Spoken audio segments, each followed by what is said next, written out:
I don't know about you, but sometimes I feel like I need a vacation from cooking.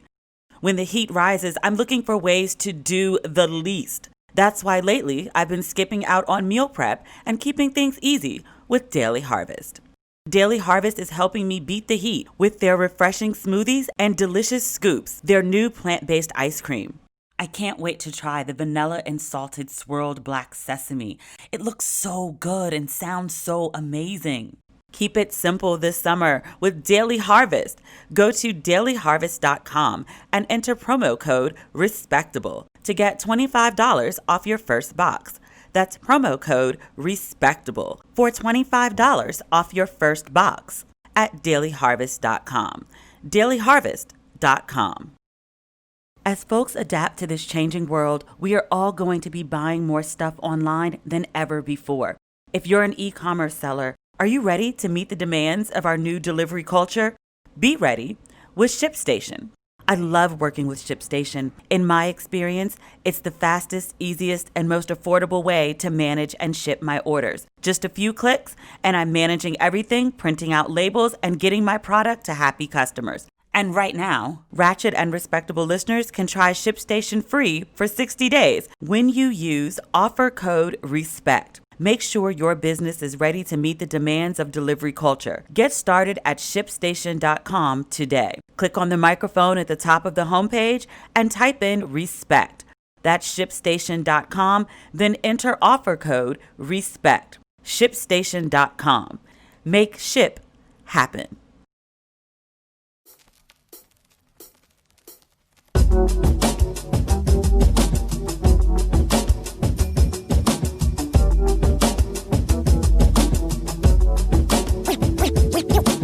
Ladies and gentlemen, boys and girls, you're listening to Ratchet and Respectable with Demetria L. Lucas. You know they put irregardless as an official word in the dictionary? I don't feel good about it as an English major. I'm not mad at the use of irregardless in colloquial language, but we making it official? Irregardless. Okay. Tomorrow's my birthday. I have no idea what I'm doing. I was supposed to be figuring that out from last week. I have no clue. I think I might go to Palm Springs. Maybe I'll just go to the beach. I don't know. I don't really have a lot of options because global pandemic and everything's closed. First world problems, admittedly. I am healthy. I am safe. I have food. I have shelter. But it's a little sad, melancholy. Not because of the birthday, per se. Everything's just not normal. And it's been not normal for such a long time. And it's going to be such a long time before it's normal again. I think that's what's upsetting me the most. A birthday is an important day, but just another day. It's not a milestone this year. I don't know. In good news, in the last week, I found a new apartment. I don't know if I've talked about it on here. I talk about this a lot on Facebook. I have an amazing apartment. It's a loft. I've wanted to live in a loft my whole life. I have an amazing view. The sun sets in a very beautiful pink sky over my panoramic view of mountains. This place is lit with beautiful natural light. So bright, I keep the shades down for half the day as the sun moves across my windows. I really love this place. I guess in early January, I got a new neighbor, and he plays his music like we're at a goddamn club. I went over a couple times and was like, hey, could you turn your music down? I complained to the leasing office a couple times. Hey, can you get him to turn his music down? I've texted him a couple times, more than a couple. I've been complaining literally since January. He spends copious amounts of time away, and lately he's been more responsive, but still, it's like living next to a club half the time. The gentleman on the other side is a producer. Music producer. So when he gets to making beats, we're talking about anywhere from 3 to 7 to 9 hours of thump, thump, thump, thump, thump all day. When I ask him to turn his music down, sometimes he does. Other times he just turns the shit up because he's annoyed with me, which I've said to him, look, I know it's annoying. I'm only complaining because I can hear it in my apartment. He also likes to watch what sounds like either Jurassic Park or King Kong on surround sound. And then at 2 a.m., porn. Also on surround sound. It was a problem before I left to DC and stayed there for 3 months for quarantine. And since I've been back, which is less than a month, it's been completely unbearable. The night that I woke up to the porn on surround sound, I was like, fuck this. I literally put on my headphones and started searching for apartments. I found this really cute building, another loft, a different view, not mountains, but it's downtown and I've got views of all the buildings. This building is a little better. The one that I live in now is loft, great view, but just the basics, no pool. It has a gym, but one I would never use. This new one has a pool and it's heated and it has a really gorgeous gym, really beautiful rooftop views of downtown LA. So I'm excited. When I've been telling people I'm moving, they're like, oh my God, you're mountains. The other day I was working out in my apartment. I'm trying to build this home gym, which is really expensive. And there's no dumbbells and barbells anywhere. But I was looking in the mirror and I had to remind myself to turn around and look at the mountains. It's one of those things where like, oh, it's really beautiful, like the first 20 times you see it. And then after that, it's just like, oh, mountains. I will miss them. But the new place, the view of the buildings at night, backed by the LA sunset, pink skies, still got my pink sky. It's really beautiful. So I'm looking forward to that move. Speaking of which, I should tell you in advance that I don't know if there's going to be an episode next week. I'm mostly packed now, but I've got to move and I'm not going to run myself ragged trying to move into a new building and get myself set up. So if I don't think I have time to tape a good podcast, I'd rather just not do it. So just keep that in mind. If there's no episode next week, don't be in my inbox like, where my episode at? I got to move. Damn it. When I was downtown, after I found the apartment, I have a friend that lives down there and she took me around and literally like we walked all over downtown for about 3 or 4 hours. And she showed me, this is the restaurant for the sushi and this is the place for the pizza and here's for falafels. We actually ate at a restaurant. It's the first time I've eaten at a restaurant since March. Ordered at the bar, sat outdoors to eat. There were other people there. All the tables were full. It was pretty spaced out, though, so we didn't feel like we were on top of people. And short of when we were eating, we kept our masks on. It was actually pleasant. But at the same time, the waiter comes over, and I had to ask for extra cutlery. And the waiter's got on this, the plastic shield, and then the mask over his mouth and nose. And I'm just like, we're trying to force a normal that we shouldn't. The idea that people who are non-essential are getting up and going to work with face shields and masks to protect themselves. It was stupid. I didn't feel like my health was being put at risk. The waiter coming over to us 1 or 2 times is not likely to make me sick. But I think about all the times during the day that the server has to interact with so many people. I'm just like, this poor soul is putting their health at risk for tips. It's fucked up. I felt bad. I mean, it was a really good meal. It was salmon and quinoa. It was amazingly seasoned. I know that's like some real LA shit. It was like, you went out to eat and got quinoa? Yes, I did. Had avocados in it too. It was amazing. I was doing this last sweep of what's going on in the world to make sure, I'm as up to date as can be since the news moves so fast these days. And I was reading that the Supreme Court has made it more difficult for women to access birth control as part of their health plans. It becomes an issue if their employer has religious or moral objections to contraceptives. That just seems like a crazy thing to give your employer control over. Like your employer can control your birth control? How is that acceptable? I guess I'd had a little more faith in the Supreme Court. Lately, they've been making what I think are good decisions. Trump was trying to get rid of the Dreamers and they were like, nope, they're staying. There was something about abortion clinics in Louisiana being shut down. And the Supreme Court was like, folks need access. Thanks. I just don't understand how people are anti-contraceptive. I don't get it. Like, you don't want people to use contraceptives. You don't want people to have abortions.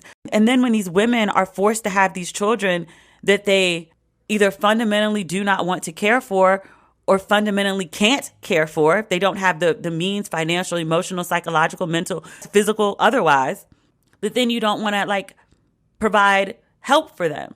You get mad at women for having any sort of government assistance, especially Black women. There's a constant cutting of social services. Men don't want to pay child support. Then you complain about single mothers. What are women to do? How do we win here? Give me some logic. You can't force people to have kids that they can't or don't want to take care of and then be like, well, fuck them kids. Because that's essentially what we're on right now. Speaking of fuck them kids, Trump is on this tirade about schools opening in August. I'm like, are you watching the same news that I am? Coronavirus cases are on the rise. Trump keeps saying, well, we're testing more and that's why we're seeing more. And it's like, no, the rate of infection, the percentage of people infected, the percentage of people going to the hospitals, also on the rise. They're talking about sending the kids back to school. I don't even feel comfortable going to a restaurant. I did it and sat there and was like, why am I here? But you're going to take a bunch of little kids and send them to school? And I get it. Like, they're trying to open the economy. You got to put the kids somewhere all day so that the parents can go back to work. That's really what this is about. It's not about educating the kids. The government doesn't care about them kids. Because if they did, they wouldn't be trying to send a whole bunch of kids back to overcrowded classrooms in the middle of a pandemic. Betsy DeVos, she's the Secretary of Education. This chick said, schools must reopen. They must be fully operational. And how that happens is best left to education and community leaders. No, actually, schools reopening in a pandemic and how that happens is best left to scientists and doctors. They should definitely be included in that conversation. Like, they should be leading it. How you going to educate the kids if they sick? How you going to educate the kids if they dead? And also, I'm trying to figure out this fall situation. One of the greatest sacrifices that professionally I've been through with COVID is the delayed production of my TV film. I got a call last week that's like, yeah, so we're actually going to go into production at the end of the month. And I was like, I'm sorry, what? Because, again, global pandemic. I was like, okay, so just to be clear, it is safe. Like, I heard everything you said, but I just need you to reiterate to me that it is safe. Because as much as I want this thing to go, and I don't want anyone sick or harmed or waking up dead to get this production done. I'd rather just wait. And they were like, so here's the thing. We have this very narrow window because all of the predictions are the second wave of this thing is going to hit in September. It's not the first time I've heard people say that. All my friends that work in tech, that work in corporate, I mean, the doctors on TV, this is what they say. Dr. Fauci, the preeminent doctor about viruses and pandemics. All along, he's been saying, yes, there's going to be a second wave, and yes, it's probably going to be worse than the first. He's been saying this since March. All of a sudden, they talking about sending these kids back to school. Everyone I talk to in business world is like, yeah, no, so we're not going back to work. Not until at least 2021. Our offices are closed. Oh, no, everyone's working remotely. No. But then this woman wants to send children back. Trump wants to send children back to school. How? And they could talk about these kids going back to school all they want. The head of the teachers union, which represents more than 3 million teachers, she was on CNN yesterday and she was like, the teachers ain't going back. We ain't getting sick. No. So you can send the kids back, but who's going to teach them kids? This is a mess. But I think more than anything that makes me melancholy is there's just like no end in sight for this thing. And people are doing like the dumbest shit possible. 4th of July weekend, there's a club in Atlanta, Compound, which has been around forever. I used to party at Compound when I was in college. The club does not have a pool. For the 4th of July, they installed a temporary pool so that they could throw a pool party July 4th weekend. Which, even in healthy times, this sounds like a cesspool. Why the fuck would you do that? Black folk are at least twice as likely to contract COVID-19. And when they do contract it, they suffer more from it. They get sicker. They're more likely to be hospitalized. They're more likely to die. And you, as a black club owner, decide, you know what? They can make choices. If they want to come, they can come. Somebody's got to have some sense. That's the whole problem with everything in the country right now. No one wants to be accountable for having any fucking common sense. Like, as a club promoter who makes all your money off black folk partying, you might want to keep these mofos alive so they can keep partying, killing off your clientele. Like Trump and these damn rallies where people are encouraged not to wear masks.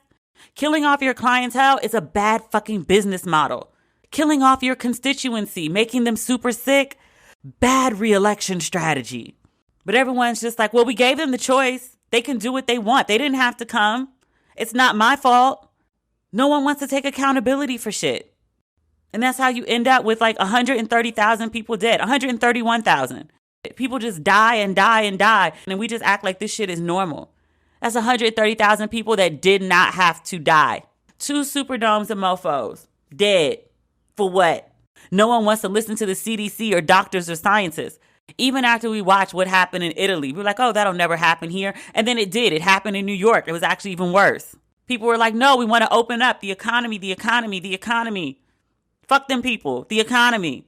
But now everyone's sick and a whole bunch of people are dead. Hospitals are at damn near capacity. And their solution? Open up them schools. Fucking, My other issue, because the global pandemic is half the problem, Black Lives Matter. So many gestures, most of them relatively empty. I mean, great PR jobs, cute looks. Black Lives Matter spray painted all over the place. Actually feels good to walk around and see declarations that my life matters to people. Thank you. Golden Girls, they were like, we got rid of a blackface episode. I'm like, I haven't seen that episode. I just saw clips of it once it was pulled, but it looked like they had on mud masks, not blackface. No one's objecting to old white women going to the spa. Mississippi got rid of its Confederate flag, which long overdue, about damn time. A symbolic gesture that also had great meaning. And still, I'm like, but what does this have to do with prosecuting police officers and keeping them from killing Black people? Because that's what started this whole thing. Prosecuting police officers and stop them from killing Black people. Minneapolis has defunded its police department. Somewhere else got rid of that police immunity. There's a special word for it, but it's not coming to mind. I didn't write it in my notes. I apologize. Netflix gave $100 million to Black banks, which is dope. Breonna Taylor, no police officers have been arrested in her case yet. Elijah McClain, no police officers have been arrested in his case yet. They did fire 3 dumb mofos, police officers, who went to the crime scene and reenacted Elijah McClain's murder. That happened. But in terms of like real systemic change to correct the ills of racism, not very much. Your feelings are great. Your changed state of mind, your niceties towards Black people, this uber politeness that I only experienced on the East Coast. I have not felt it since I've been back here. That's cool. But Black people didn't ask for any of that shit. What Black people wanted was to stop being killed. And every single day, there's some new video of a Black person being killed by police. There's some new video of some crazy ass white person just flipping the fuck out over nothing. Once a week, there's a story about finding some like Black man hanging. I think we're like one a week for like the last 4 or 5 weeks at this point. Black people do kill themselves. I know several. One recently, Black woman, friend of mine from New York, lived out in LA. I'll talk about that at some point. I'm just not there yet. But Black men are not sitting in their house deciding, you know what? I think I'm going to kill myself. Let me go make a noose and go to the local park. That's not how Black people decide to die. It's just not. You keep saying these are suicides. That don't sound fishy to nobody else. I tried to think of the saying that it's darkest before dawn, that people are trying to figure things out, trying to figure out the right way to address systemic racism. It's a big giant knot that has to be undone. And it's so woven into American culture. It's like, if we tear all this stuff apart, what are we left with? At one point, and you know this because you listen to the podcast, I was actually beginning to be a bit optimistic. Like, oh, okay, maybe we'll actually see some change this time. I remember when Black Lives Matter emerged after Ferguson, I interviewed Alicia Garza. She's one of the founders of Black Lives Matter. I asked her, I said, what's the craziest thing that's happened to you where you were like, oh, like my life is different now than it was before. And she told me about being in the airport and watching a news station, and her picture came up and she was being labeled a terrorist. So where Black Lives Matter is now is a very long way from where it was when it started in Ferguson. It's like the new catchphrase. Everyone's embracing it. But at the same time, it's like, thank you for your statements. But what change, what actual change that affects my life as a Black person am I seeing? Your kindness is great. Your acknowledgement is great. Run me a check. Stop killing us. That's greater. Amy Cooper is being prosecuted in New York City. Amy Cooper is the crazed white woman who wouldn't leash her dog when the black bird watcher asked her to. She completely flipped out and called the police and made a false accusation. That is now a crime. She is being prosecuted for it. It is a misdemeanor, and she could face up to a year in prison for it. The black bird watcher, Christian Cooper, he told the New York Times on Tuesday that he's not going to cooperate with the investigation. He says Amy has suffered enough since the May encounter that destroyed her career and reputation. He says, quote, on the one hand, she's already paid a steep price. That's not enough of a deterrent to others. He doesn't want to be involved. He says, quote, bringing her more misery just seems like piling on. So if the DA feels the need to pursue charges, he should pursue charges, but he can do that without me. He's getting a lot of flack for not participating. When I came across this story on Facebook, the caption was, quote, he's the one Harriet would have shot. Someone else said, I hate that this guy and the public seem to pretend that he was the only victim of the crime. Crimes are perpetrated against communities. Hence, it's the people of versus the perpetrator. I get that. I do. But I also think that Mr. Cooper has a right to feel however he feels about what happened to him. The rest of us saw it on video, and we put ourselves in Mr. Cooper's place. We looked at the injustice, we looked at the wrong, and we said, oh my God, that easily could have been me. But it happened to him. And if he is not as mad as the rest of us for whatever reason, he's entitled to feel that way. Again, it happened to him. I also think that this incident happens in the park, and he records it and he puts it online. He had no way of knowing it was going to turn into a viral story of the magnitude that it did. There are plenty of these incidences online. People upload videos of white folks doing crazy stuff every single day. All of those stories don't make CNN. All those stories don't get multiple days of coverage in the New York Times and every other major newspaper. I imagine he's received a lot of blowback from this. I think most black people are very supportive of him going public, and most black people feel really bad for him, and other people as well. I imagine he's gotten a lot of hate mail. I imagine there are people in the street who said crazy shit to him. I imagine people send texts and emails to his family or anyone else they know him to be affiliated with. I mean, I get hate mail off of some of the things that I write on Instagram. So I can only imagine a global news story, what kind of negative feedback he's been receiving. He may just want to move on with his life. He may be like, you know what, this incident happened and I'm just fucking done with it. I don't want to be bothered anymore. I don't want my life to be defined by this thing. Or I'm tired of my life revolving around this thing. I personally would go after her with everything in me just to make an example of her ass. But that's me. He's not that person. I wish he was, but I don't think it makes him a bad person to be like, I'm done. It happened to him. And if he feels like she's received enough, then he is entitled to his feelings. I'd be damned if somebody told me I should be mad about something I'm really not mad about. I don't know about you, but sometimes I feel like I need a vacation from cooking.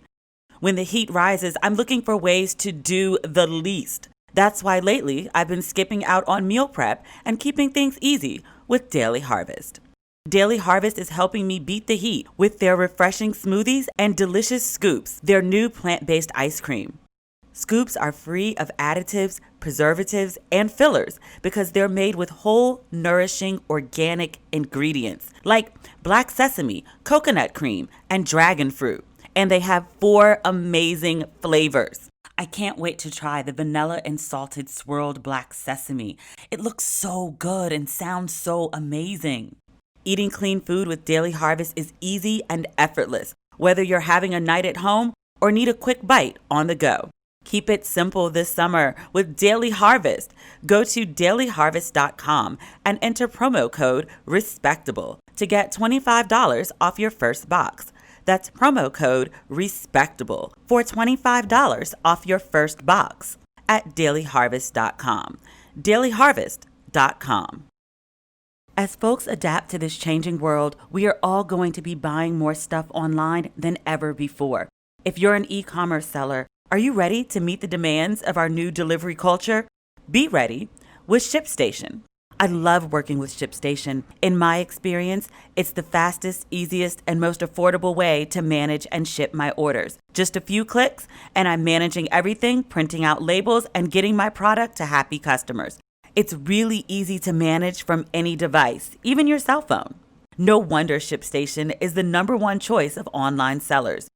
And right now, Ratchet and Respectable listeners can try ShipStation free for 60 days when you use offer code RESPECT. Make sure your business is ready to meet the demands of delivery culture. Get started at ShipStation.com today. Click on the microphone at the top of the homepage and type in RESPECT.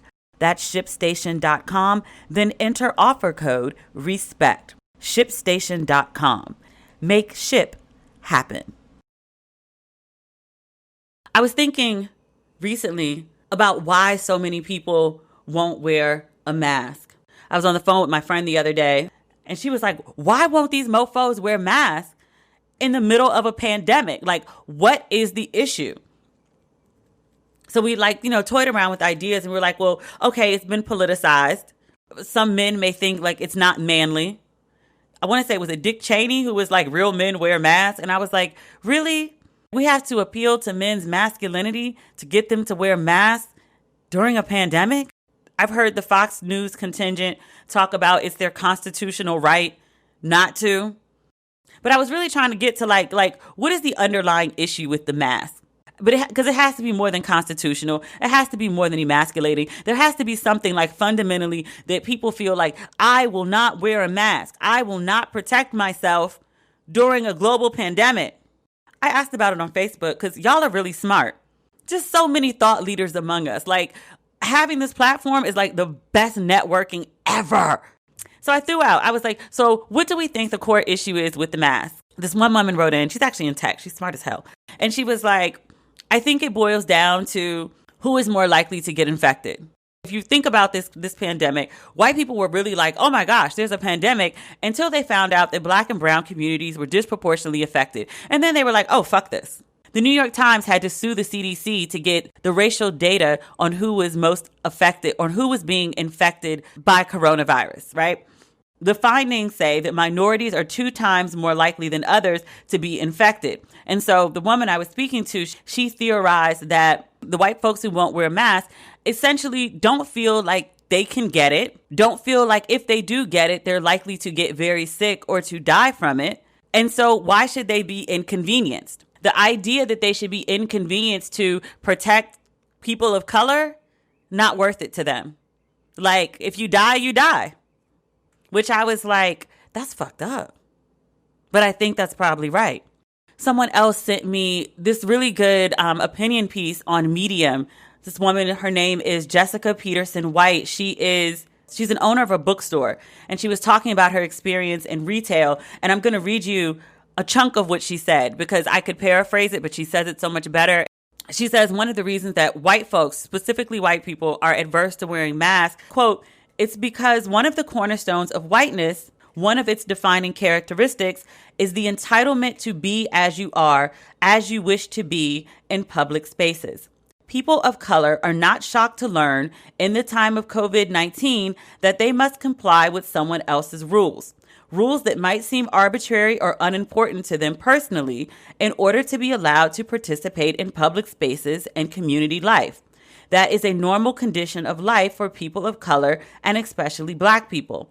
In fact, the enforcement of those behaviors unrelated to public health, is one of the most important weapons of oppression. That rings true to me. Black people being uncomfortable in public spaces that are not mostly Black safe spaces, absolutely. Like, I read that and I wanted to argue and I was like, well, am I uncomfortable? And I'm like, well, there is a reason to have a professional voice and a regular voice. The professional voice is disarming to white people. A Black girl with too much bass in her voice, it's sultry when it's on the phone or a hotline. A deep voice reads as threatening to white people.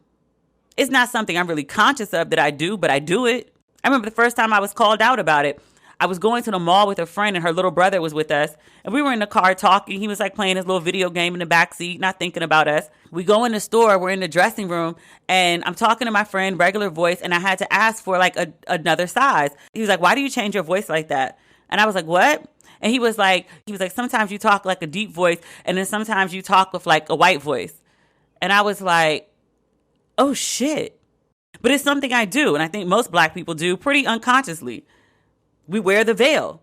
Just in the same way that when I'm walking out of a store and like the alarm goes off for whatever reason, I'm like, oh, fuck. This could be anything from a ma'am, go ahead, to a ma'am, check your bags, or to a ma'am, we're going to try to detain you and call the police. Like, it can go left really quickly. I wrote a story the other day about flying back to LA, and the white guy sitting next to me was like, it's okay, nobody will bother you while I'm here, which I did appreciate. I also know when I was walking up to the gate, I'm like prepping myself for someone to be like, oh, this is the line for XYZ, and then having to correct them that, yes, I know. Or sitting in my seat and the stewardess comes by and says, oh, can I check your ticket? I just want to make sure you have the right seat. I do. I assure you. Black people ain't randomly sitting down in first class and don't have a first class ticket because we know we're going to be checked. That's a first world problem. But it's just like in every aspect of my life, I'm mindful of how I'm going to be perceived. You see it with all the Karens running up on Black people. The video this week, a guy is walking through a neighborhood, big, beautiful houses. Apparently he saw one he liked across the street. He took a picture of it. And the woman approached him. Why are you taking a picture of that? Black people can't take pictures of shit in public? Why not? Black woman in a swimming pool with her family. We talked about this last week. The worker comes out and comes straight to her. What are you doing here? Black people in public spaces. We're used to being policed. We're used to being told what to do. We're used to being questioned. White folks aren't. Hence why they blowing up about these goddamn masks. Somebody on my page was like, white people are not going to allow themselves to be treated like niggas. They'd rather die first. In a global pandemic, they will refuse to wear masks because they don't want to be treated like Black people. That's crazy. Back to Jessica on Medium. She says, white people have been cooped up, deprived of our usual stuff, and now that we're quote and unquote opening up again, many are craving that sense of belonging, being in a shared space, but also possessing it. We are enjoying once again a command of spaces when we can consume what we want, where we can be served. It's really not the physical discomfort, the fogged up glasses, the annoying loops rubbing on your ears. It's the expectation you didn't choose for yourself, a new requirement that gains you entry into your favorite spaces.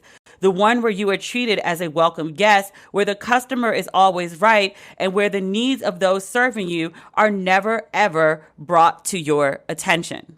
Earlier in this podcast, I was talking about eating out at the restaurant and how I have this minimal interaction with the server, but this server has multiple interactions, hundreds even, over the course of a work shift with all of these people. They are at a greater risk for contracting it from one of the customers because there are so many interactions.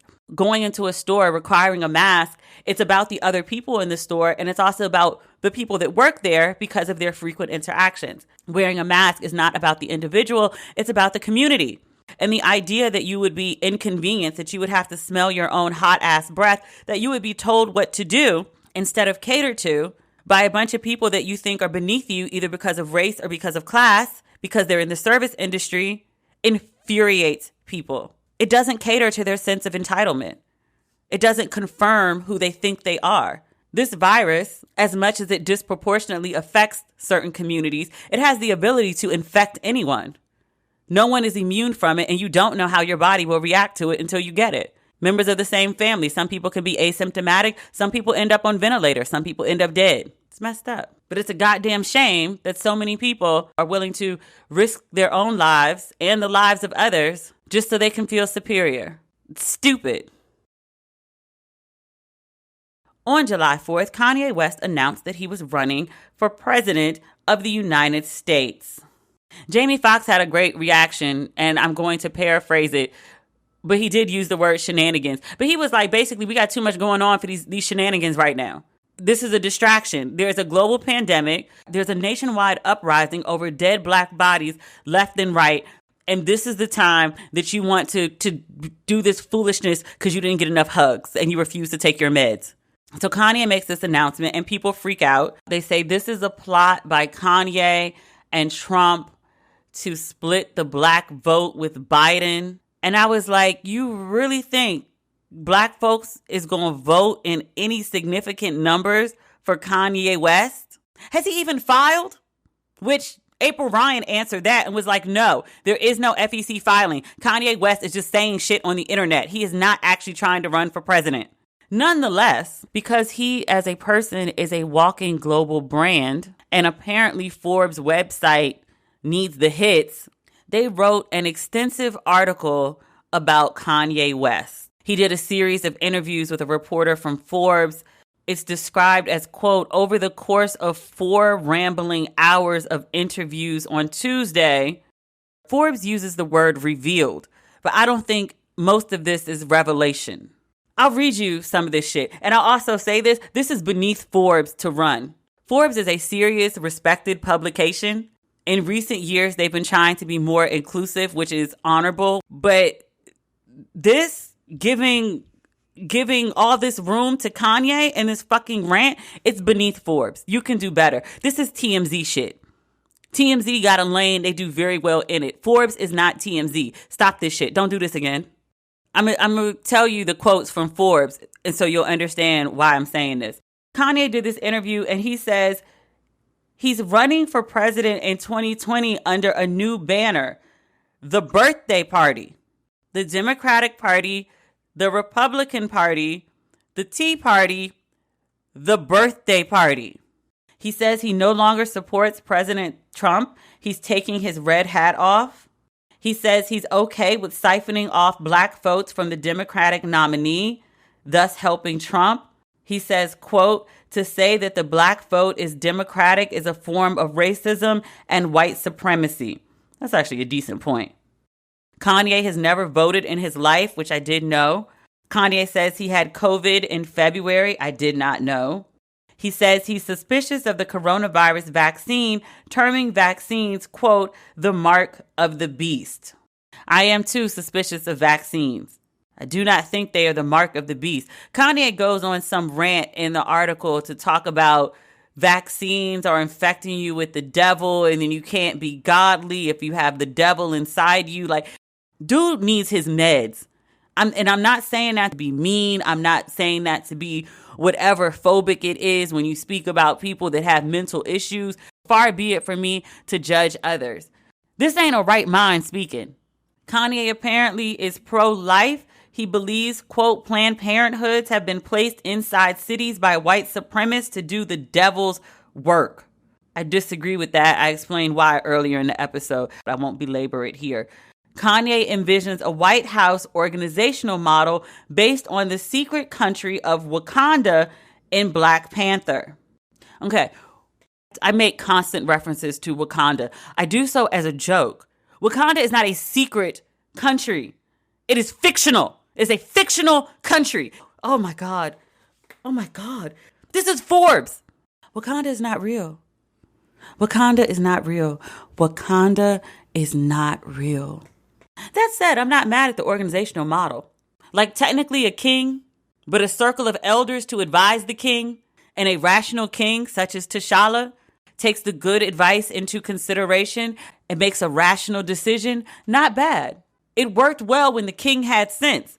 But you see how it worked when Michael B. Jordan showed up. And it wasn't that he wasn't rational. I understood where he was coming from, which makes him a great villain, but he was kind of out of control. The organizational model described in the Black Panther is actually the organizational model that currently exists. You've got a president, he's got a chief of staff, he's got a team of advisors, he's got secretaries of a whole bunch of different stuff that are supposed to know what they're talking about, and they're all supposed to be advising him, and he's supposed to take in all the good information and make a sound decision. It worked under Obama. It's not working so much under Trump. Kanye also admits, as journalist April Ryan had already pointed out, that he has not filed. He also says he has no campaign apparatus of any kind. How is this even taken seriously? And people may say, Demetria, well, if you don't take it seriously, why are you addressing it on your podcast? Because I didn't address it on my social media pages and my DMs, my comments, my emails. Are you going to talk about Kanye West? Are you going to talk about Kanye West? There are times when I really don't mind stroking someone's ego, giving them the attention that they want, becoming a part of a carefully crafted marketing plan for whatever they're promoting. Other times, I'm just like, this shit is stupid. And Forbes gave him their very respectable platform to spout mostly nonsense. The part about black people being expected to be Democrats and how it's racist, there's some truth in that. Kanye West will share some occasional truth. George Bush doesn't care about black people. I have no idea how we got from that Kanye West to this Kanye West. And just when I'm just like, oh, okay, he made a good point. He goes on to say in the Forbes article, Trump is the closest president we've had in years to allowing God to still be part of the conversation. Trump? It's the most ungodly man I've ever met. Have we ever seen this man inside a church? We saw him outside of one holding up a Bible. And that was after he tear gassed and had police trample peaceful protesters outside of the White House. That's godly? Retweeting white power? Calling Mexicans rapists? Groping women by the pussy? This is God as a part of the conversation? Trump will evoke God when he needs it, but in no way does he act godly. Your actions count more than your words, sir. Act in the image of Christ. Don't just evoke Christ's name. Shit. Forbes asked Kanye West about his policy. Kanye said, I don't know if I would use the word policy for the way I would approach things. I didn't have a policy when I went to Nike and designed Yeezy. I went to Louis and designed at Louis Vuitton at the same time. It wasn't policy, it was a design. We need to innovate the design to be able to free the mind at this time. Nigga, rap. This is rap lyrics. Look, I'm all for getting out of the box. I'm all for thinking about new ideas. Sir, you can't handle a global pandemic because you had experience designing a shoe. Trump decided to go after Bubba Wallace this week. Bubba Wallace is the black race car driver. A couple weeks ago, a noose was found in his area at a racetrack. The FBI said it was a door pull, and then NASCAR released a picture which looked suspiciously like a noose.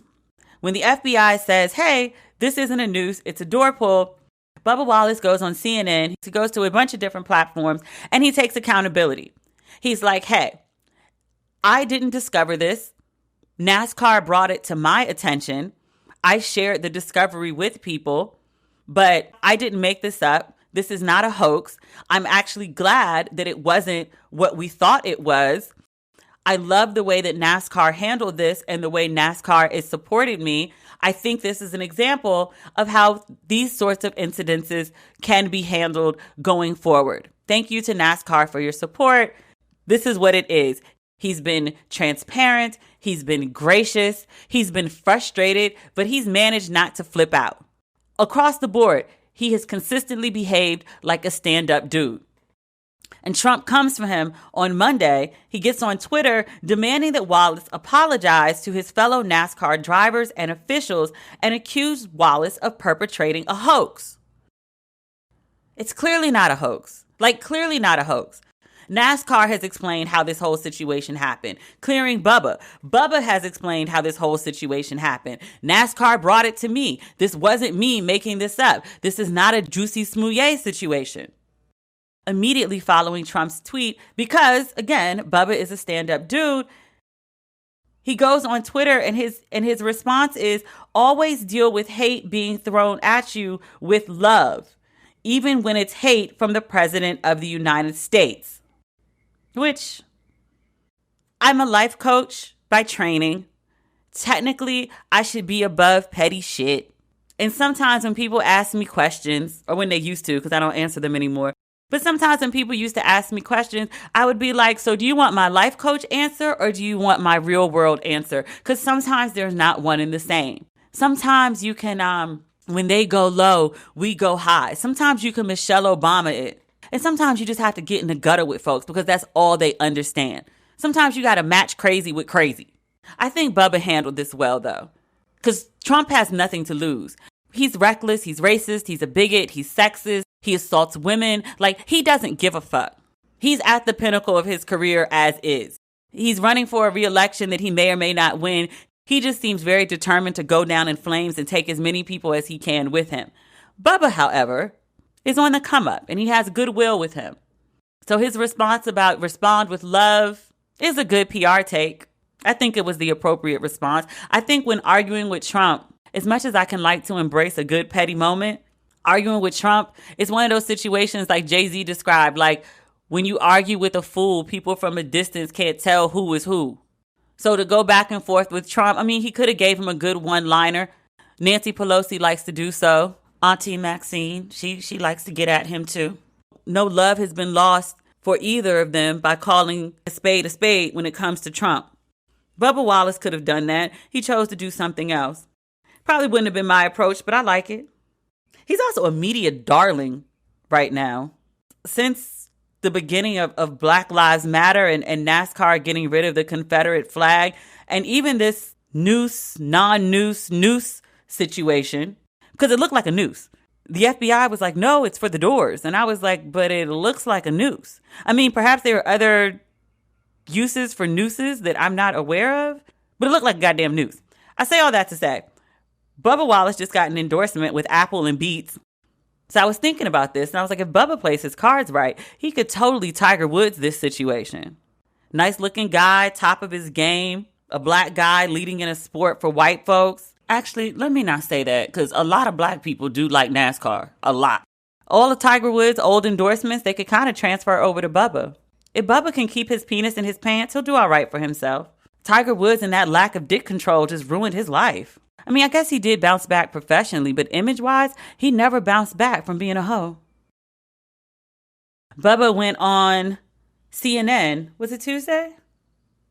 Yes, Bubba went on CNN talking to Anderson on Tuesday, and he shared his first thought after reading the president's tweet. He said, when I first read it, I was just like, man, there's so much more things that are going on in the world. You mean like a global pandemic? Instead of an issue that was resolved 2 weeks ago? Like that? In other Trump news, there's a new book about him that his niece, Mary Trump, wrote.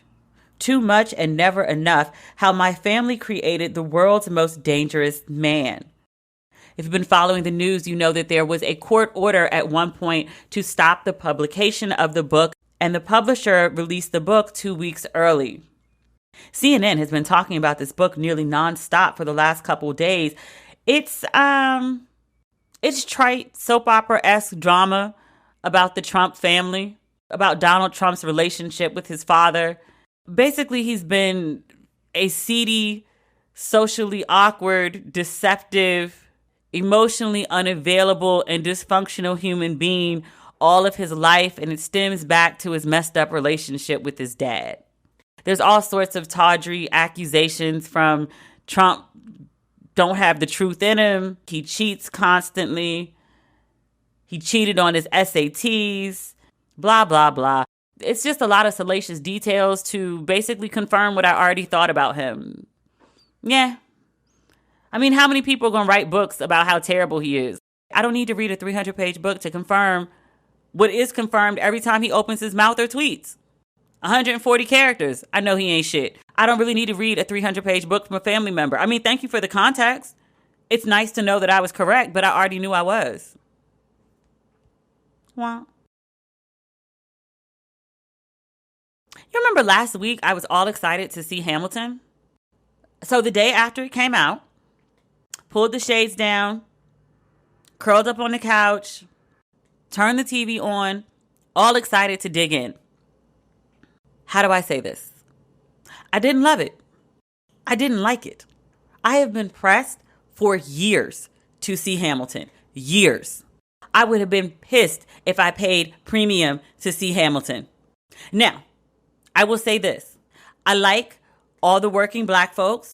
I liked the songs. I see how people could listen to the Hamilton soundtrack on repeat. I get that.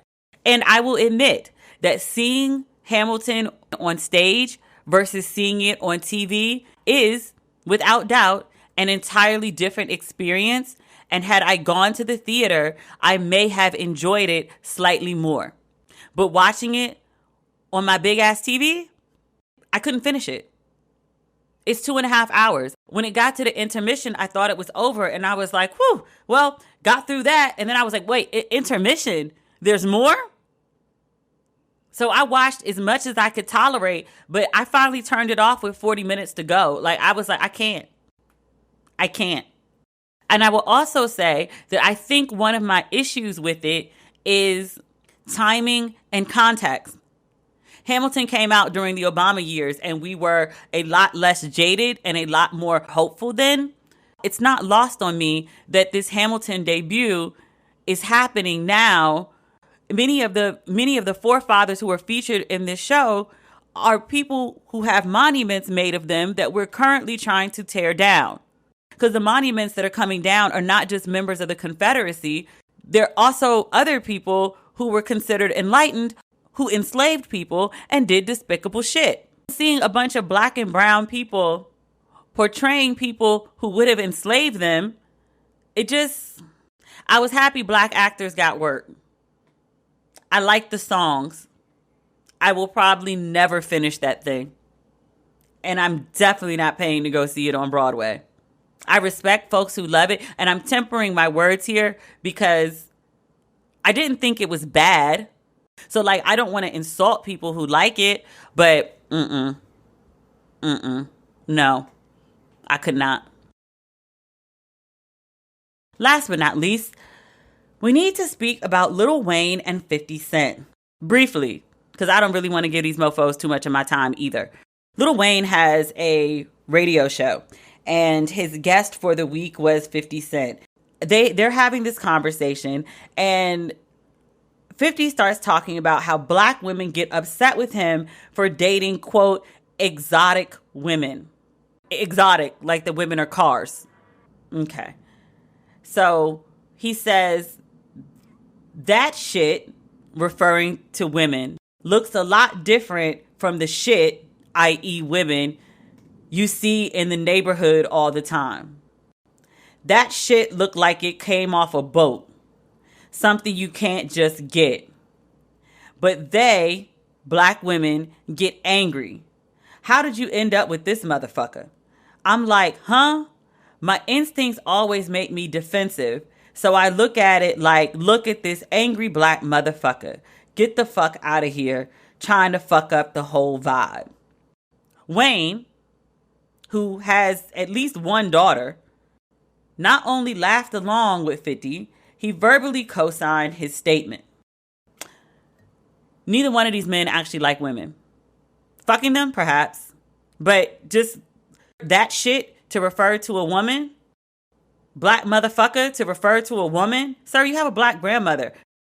50 Cent is no prize. He has a lot of money, but he's so goddamn annoying. Like, he's 45 and has the maturity level of a junior high boy. He's a professional fucking troll. He's a good rapper.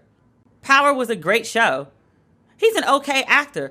What 50 Cent is still best known for, despite all of those money-making accolades, is trolling people.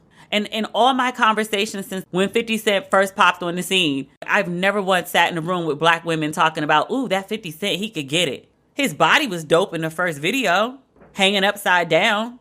Otherwise, yeah. Lil Wayne, he looks filthy, but he has a lot of money. So despite his unfortunate appearance, attractive women, exotic like cars, I can't believe he said that shit. I mean, I can, but ugh. But they give him attention. And so that makes him think that he's desirable. Sir, you are not desirable. Your cash flow is desirable. That is a distinct difference. Now, you do have your cash. If, however, you are to lose it, do understand all your exotics are gone. Black women, at least those with basic self-esteem, will be gone too. Actually, they should leave now. I love Power at one point. All these Power spinoffs coming down the pipeline, black women shouldn't watch that shit. I should have said this after he started attacking Tori Naughton, Tasha, the star of his show. In the final season of Power, he started posting these memes about her, making fun of her hairline. And she was like, do we have a fight that I don't know about? Like, why are you attacking me on your platform of millions? And I was like, you're attacking the star of your show. Like, your show is not a hit without this black woman. Your show was not a hit without another black woman, Courtney Kemp, whose idea the show was and who wrote most of the episodes. You ain't got no show without her. But didn't you make these attacks on black women? Black women who have been a large part of your buying audience. Black women are a large part of your audience base for Power. Your show is not successful without black women watching it. So all these spinoffs you got coming, black women should totally stop watching that shit. Black women should boycott 50 Cent and all his shows. And I was very much looking forward to the spinoffs. Like, I wanted to see what Meth was going to do and Mary was going to do. I wanted to see more of Notori. I wanted to support Courtney Kemp because I think she's dope. But 50 Cent, I can't support this shit anymore. I refuse to be disrespected by people I support. I'm not saying this out of anger or hate or jealousy. Sir, if you want to date women who are not black, just go date them. You don't need to make pronouncements about it. Just go date who you want to date and call it a fucking day. It's when you start disrespecting black women in order to justify your own choices, when it's insulting to me and it sounds like self-hate from you. But I was a faithful watcher all the seasons, even when it was terrible. You insult women like me for what? You alienate women like me for what? So you can bond with some roach-looking mofo about how much you hate black women? Really? Fuck you. Wayne's daughter, a beautiful black woman, hopped on the internet and said, I'm black, I'm beautiful, I'm enough, I'm exotic, I'm amazing, I'm one of a motherfucking kind. Now where my black beautiful queens at? She turned out with sense and self-esteem despite her father, not because of him. That's sad. Anyway, that's the episode this week. Thank you for tuning in.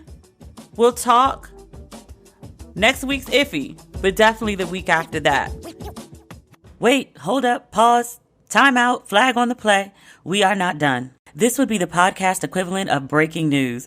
So I'm wrapping up the podcast. I'm doing the final edit. I had it all ready to go. I ran it through iPhonic to get the sound right. And I got a DM. Sis, you seen this shit about Steven Jackson? I've talked about Steven Jackson on a couple of occasions. The first one was back in March. I didn't know who he was. He's a former NBA player. But he made this video that started as a PSA to other black men. And it started off really well. Mr. Jackson has, I don't know how many children he has, but he has children by 5 women. But he does this PSA and he advises young men not to have children with multiple women, which I think is smart. He says, find one good woman, be in a healthy relationship, and have all your children with this one person and cultivate your family, which, great.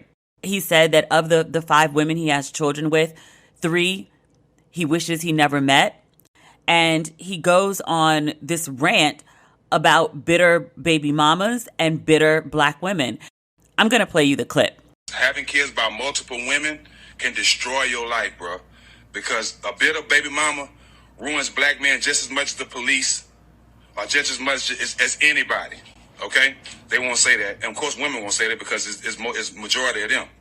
The quickest way and the fastest way for a demise of a black man, especially a successful black man, is a bitter black woman. Truth hurts. You know what I'm saying?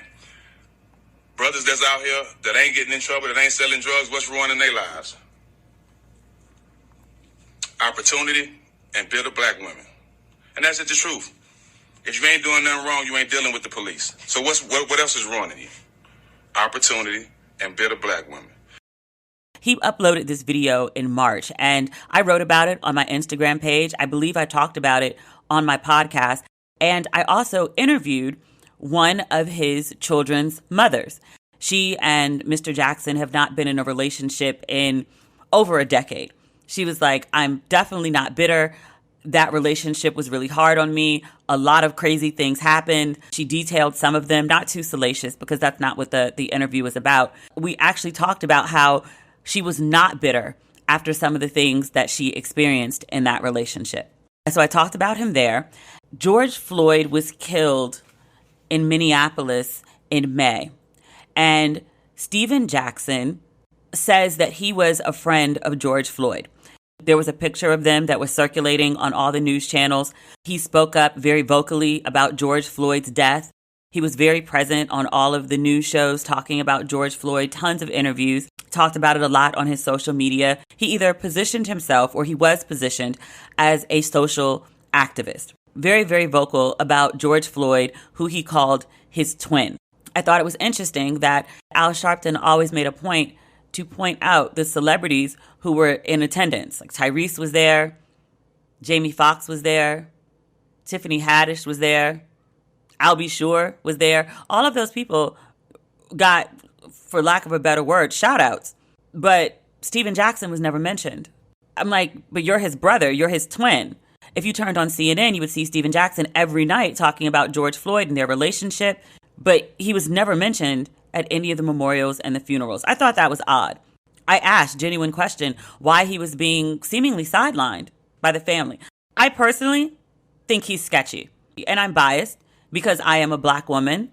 I always am very wary of Black men who essentially use their platforms to abuse Black women. If you exist as a Black man, you came from a Black woman. That you would get on a platform and viciously attack Black women is baffling to me. So I always find men who do things like this suspect. And I spoke up about this in March. So March happens, May happens. Now we're in July. So Stephen Jackson becomes this media darling, social activist. People are tuning in to hear what he has to say. And I suppose he just got a little too comfortable or too ignorant. I need to explain the backstory of this to make this make sense. And when I explain it, you're going to be like, he did what?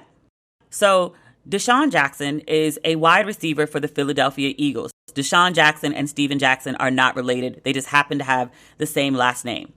Deshaun Jackson, for some unknown reason, hops his happy ass on Instagram and features a quote that he attributes to Hitler that says, white Jews, quote, will blackmail America. They will extort America. Their plan for world domination won't work if the Negroes know who they were. I'm reading from a story on ESPN. Just want to make that clear. I don't want to be accused of plagiarism. So, and then he goes on to share 2 posts on Instagram on Saturday and then on Monday, expressing his admiration for Minister Louis Farrakhan, who ESPN is quick to note the Anti-Defamation League and Southern Poverty Law Center have identified as anti-Semitic. Jackson has since deleted those posts. I can't find reference to them. His ass is swiftly handed to him. And he doubled down. He said, anyone who feels I have hate towards the Jewish community took my post the wrong way. I have no hatred in my heart towards no one. Equality, equality. By Tuesday morning, he was singing a different tune. The Eagles responded to Jackson's post, calling them offensive, harmful, and absolutely appalling, and said the team would take, quote and unquote, appropriate action. The team owner and general manager of the Eagles are Jewish. Sir. On Tuesday, Jackson spoke with the team owner. In that meeting, he expressed a desire to educate himself and work directly with the Jewish community. Again, this is from ESPN. And a short time later, his camp contacted a rabbi to discuss ways for Jackson to donate and work with the rabbi's organization. Jackson also posted an apology on Instagram saying he, quote, really didn't realize what this passage attributed to Hitler was saying, and that he is, quote, sorry for any hurt I have caused. He posted an additional apology to social media and said, quote, this apology is more than just words. It is a promise to do better. Blah, blah, blah, blah, blah, blah. More apologies of the like whenever a celebrity fucks up. This statement was clearly written by a really good PR firm. It's really a well-crafted statement. I'm just not reading the whole damn thing. It's long. Now you may be asking, this is Deshaun Jackson, not Stephen Jackson. What the hell does this have to do with Stephen Jackson? Well, Stephen Jackson decided to give a fuck when it wasn't his turn. After Deshaun Jackson had apologized, Stephen Jackson decided to defend him saying that Deshaun Jackson was speaking the truth with his social media post. To be clear, Deshaun Jackson says a whole bunch of stuff on Saturday and Monday. By Tuesday afternoon, he has apologized for it. Stephen Jackson, for no apparent reason, decided to jump into the middle of a major controversy to defend Deshaun Jackson, who was already trying to exit the controversy with a series of apologies. Stephen Jackson uploads a video and he says, "I just read a statement that the Philadelphia Eagles posted regarding Deshaun Jackson's comments. He was trying to educate himself, educate people, and he's speaking the truth. You know he don't hate nobody, but he's speaking the truth of the facts that he knows and trying to educate others. But y'all don't want us to educate ourselves. It's talking about the black race. Y'all ain't saying nothing about it. They killing us, police killing us and treating us like shit." He later deleted the video, but then posted a statement on his Instagram page. Let's go to the statement. This is where he really gets in hot water. "To whom it may concern, July 7th at 11:45 p.m. Your racist pain doesn't hurt more than the next racist pain. Don't act like your hardships are more devastating than ours and you wonder why we're fighting for equality. Common sense ain't common. Truth hurts. Never waste time explaining to people who never supported you anyway. Free game." Again, there's a Hitler quote involved in all this. You cannot quote Hitler. It's never going to go over well. So when I got told about this, they were lighting Stephen Jackson's ass up on Twitter. I mean up, everybody. The Jews, the blacks, Bakari Sellers. His comments weren't controversial. They were ignorant and anti-Semitic. And Stephen Jackson caping for him is just as ignorant. CNN has not aired on the West Coast just yet. Stephen Jackson did an interview with Don Lemon, and by all accounts, it was tragic. I'm reading on Twitter, Nate Medelson watched the CNN segment with Don Lemon. Lemon tried to talk Jackson through his mindset and give him a chance, but he kept doing mental gymnastics. Oh, wait, Twitter to the rescue. I found a clip from Don Lemon. Let me play a portion of it for you. Don is trying to help Stephen save himself, and Stephen just don't want to be saved. It takes him a while to latch on to the life draft. Stephen, just because you don't understand. No, I didn't say I didn't understand. No. Will you let me get the question in, and I promise I'll let you answer. Just because you don't understand that something that you're saying is doing is anti-Semitic doesn't mean that it's not. And I think that you are trying to defend something. This is me trying to defend something that you don't understand is anti-Semitic. Just as people try to defend things that they don't understand is racist against or racist against black people.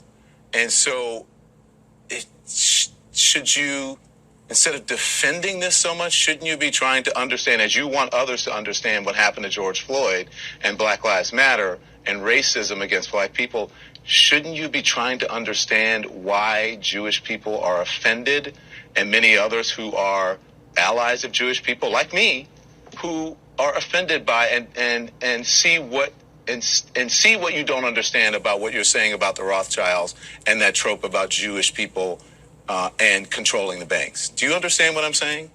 I totally understand what you're saying, but that never was my intent. I understand that's not your intent, but it doesn't have to be your intent. Maybe you just don't. Okay, go on. I apologize for using the wrong words. I apologize for my words, and I could have switched up, but that's the end of it. I know I love everybody, and that's how I always stand. I gather from what you're saying, you understand that it wasn't your intention, but you understand that what you said was wrong. Is that correct? I do. Okay. I've said this before, and I'm going to say it again. Shutting the fuck up is free. Deshaun Jackson quoting Hitler and his follow-up comments quoting Farrakhan are what started all this nonsense.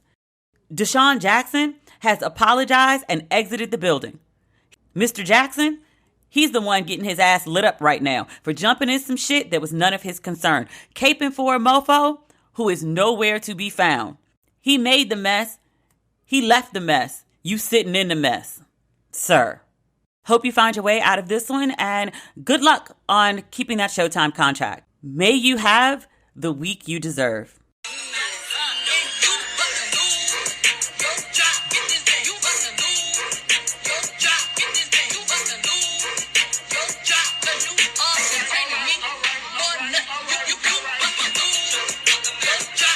And on that note, We have now concluded this episode of Ratchet and Respectable. Thank you for tuning in. As always, if you need some Ratchet and Respectable in your life this week, please follow me on social media at Demetria L. Lucas. You can find me on Twitter, Facebook, and mostly Instagram. If you like what you heard this podcast, please subscribe on whatever platform you're listening to. And that is everything. We will talk. Okay, bye.